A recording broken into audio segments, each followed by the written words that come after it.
Pessoal, beleza? Como vai essa força? Galera, seguinte, se liga nesse barulhinho aqui, ó.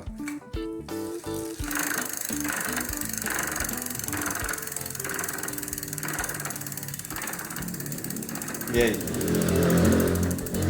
Você sabe o que é isso? Opa! Ó, ó, se liga no barulhinho. E olha só o que vai acontecer com o pé de vela.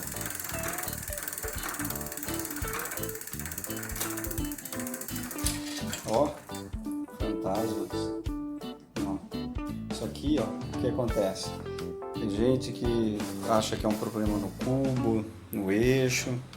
Nada mais é do que um problema na catraca, tá bom? Isso aqui é super comum. Essa é uma bicicleta assim de entrada, então é uma catraquinha, vamos dizer lá, meio fracona, nem marca tem essa catraca aqui, ó, tá? Então eles montam aí com qualquer coisa e logo aí você tá fazendo um pedalzinho e começa a escutar esse ronquinho, entendeu? Você vai procurar saber o que é, catraca, beleza? Eu vou fazer a substituição dessa peça aqui e depois a gente vai funcionar ela aqui legalzinha e você vai perceber. Então, quando você pedala a bicicleta, ó, e você tem esse efeito aqui, ó, você viu ali que o câmbio foi para frente, ó, ó, se liga no câmbio,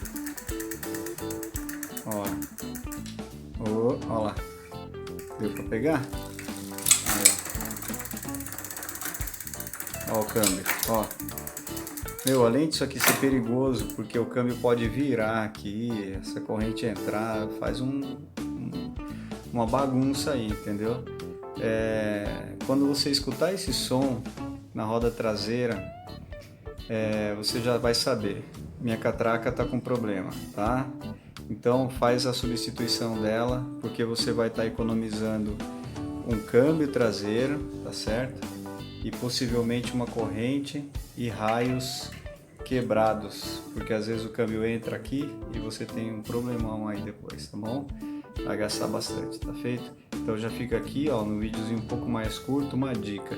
Escutou esse barulho, esse roncado, ó, ó, tá? E a catraca ela dá uma travadinha, ó, tá? Não precisa nem ficar pensando muito.